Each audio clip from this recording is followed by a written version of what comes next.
Cold hands, tired steps, but a heart that never complained. For 15 years, he cleaned the same park. Children laughed at him. Teachers ignored him, until that little girl saw the mark on his arm and asked, "Mister, what's that?" Welcome to Story Factory. Before we begin this powerful story, tell us in the comments which city you're watching from today, and if you believe stories like this deserve to be heard, don't forget to subscribe, because sometimes the greatest heroes hide in the quietest people. 30 a.m. While the spring sun was barely rising on the horizon, William was already there, wearing his old blue coveralls, a worn bag on his shoulder, metal broom in hand, walking slowly toward Greenwood Park. He limped slightly on his left leg, an old injury that no one knew about. He picked up the keys from the small booth at the park entrance. He nodded to Robert, the municipal worker, who nodded back the same way. They didn't talk. This silent understanding had lasted 15 years. William didn't like to talk. Maybe he couldn't anymore. His first task was always the same, emptying the large garbage containers. The wheeled garbage cart squeaked along behind him. He knew every corner of the park, which bench accumulated more trash underneath, which tree had cigarette butts scattered around its base, which fountain had plastic bottles strewn nearby. His hands had grown calloused over the years, old marks between his fingers, lines that deepened with time. But he never complained. He never said, "I'm tired," never whined, "This job is too hard for me." At 8 o'clock a.m.,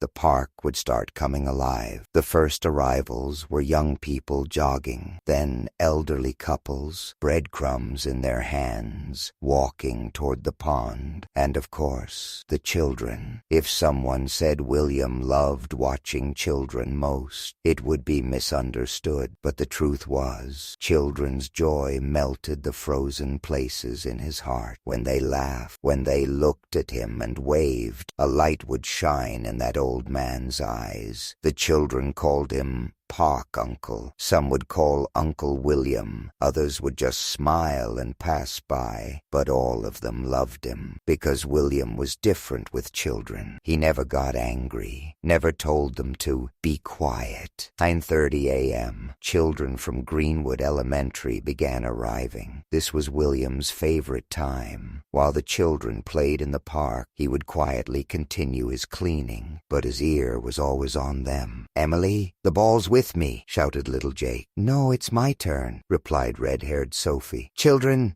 don't fight," said teacher Mrs. Anderson. William smiled while listening to these sounds. For 15 years, the same scenes, the same voices, the same joy, and he was the silent witness to it all. The teachers would greet him, but distantly. "Good morning, William," they'd say, and he'd nod back. They saw William only as a park janitor, an uneducated, quiet man, and William allowed this. At lunchtime, after the children returned to school, the park would fall silent again. William would retreat to his small booth, drink his thermos tea, eat his bread and cheese sandwich, alone, without speaking. Sometimes elderly people would come and try to chat with him. "William, how many years have you worked here? Do you have family? Where are you from?" He'd give short answers. 15 years. No, around here. And the conversation would close. The truth was, William had much to say, but he didn't say it. He couldn't, because some stories were too heavy, and William preferred to carry them alone. That Tuesday started like any other day. William was doing his morning cleaning. Children were playing in the park, but this time, a 7-year-old girl named Emma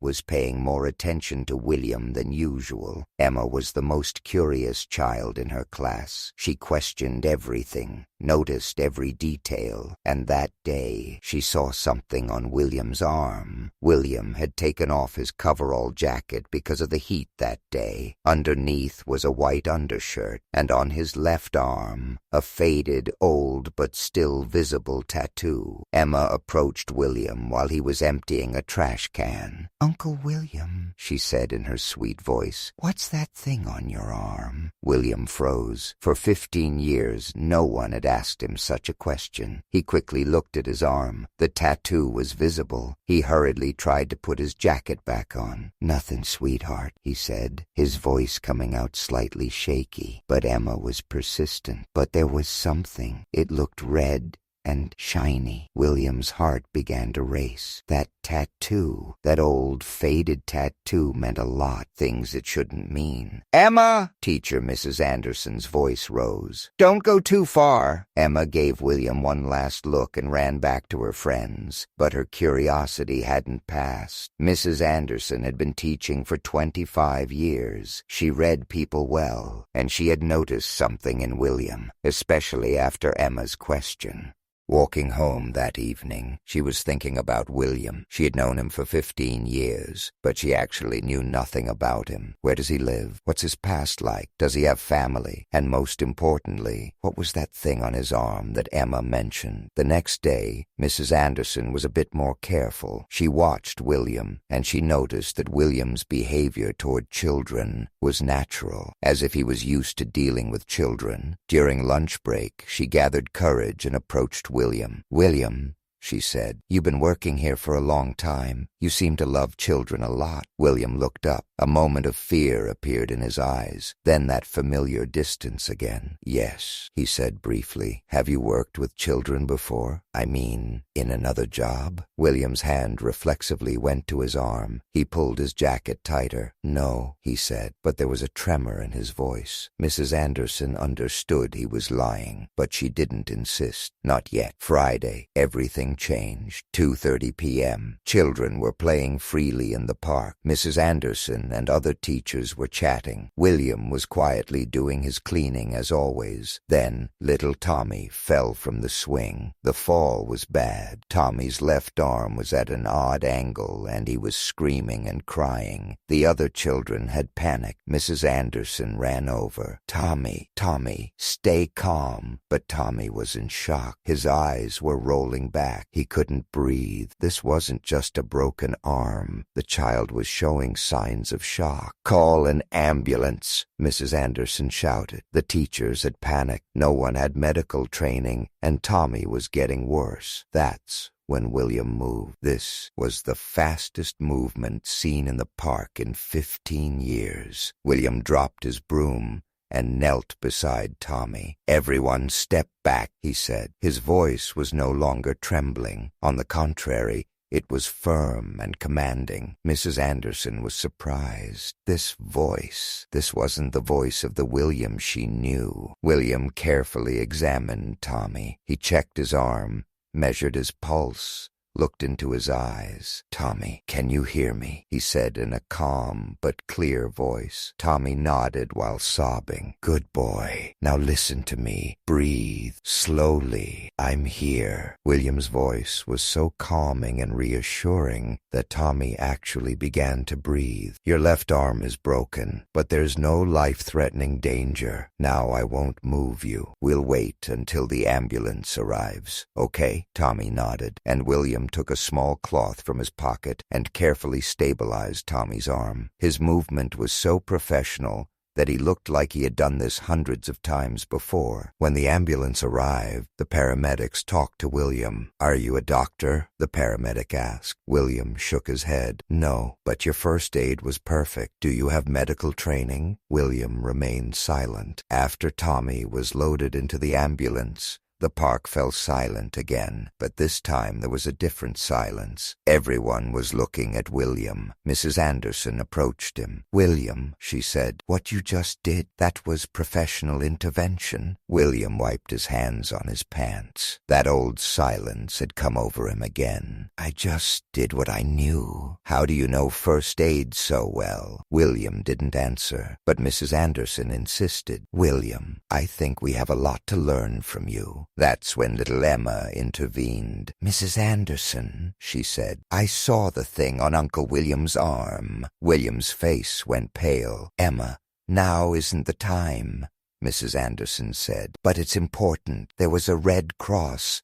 And writing. Mrs. Anderson looked at William. There was panic in William's eyes, but also fatigue. 15 years of fatigue. William, Mrs. Anderson said in a soft voice, what is the tattoo on your arm? There was a long silence. The wind rustled the leaves. A bird was singing in the distance, and William was facing the truth he had hidden for 15 years. Slowly he rolled up his jacket sleeve, and there it was, faded but still visible, a red cross, and below it writing, Emergency Medical Technician, 1995, 2010. Mrs. Anderson's breath caught. You were a paramedic? William nodded. For 15 years. That evening, after the children went home, Mrs. Anderson stayed in the park to talk with William. Why didn't you tell us? She asked. William was sitting on the bench, his hands clasped together, looking at the ground. Because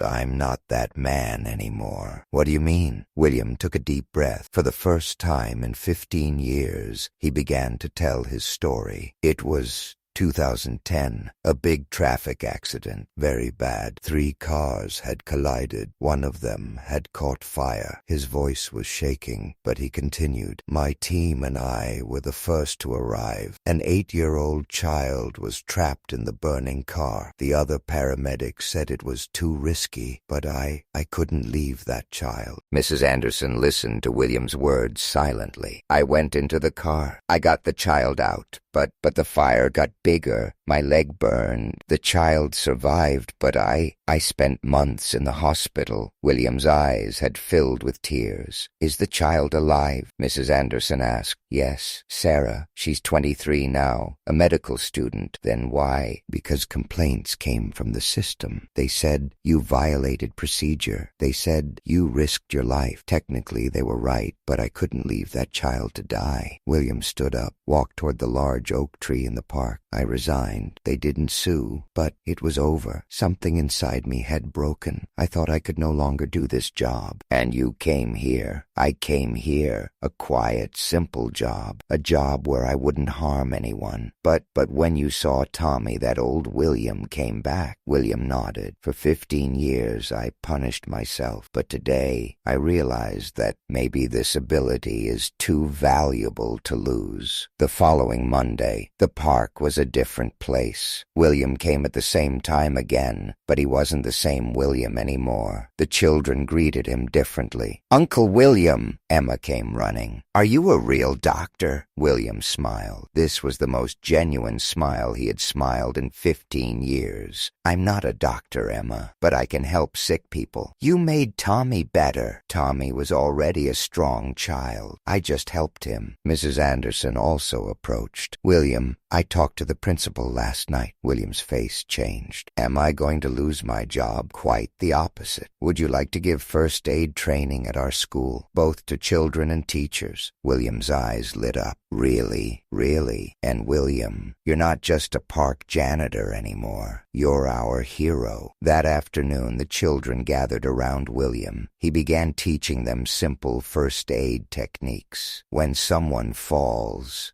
he was saying, first stay calm, then check if they're breathing. The children listened carefully, and William, for the first time in 15 years, felt useful again. Weeks later, the park had become the safest place in Greenwood because William was there. Not just a janitor anymore, but now the park's guardian, first aid expert, the children's hero. Tommy, after his arm healed, found William in the park. Uncle William, he said, my mom told me to thank you.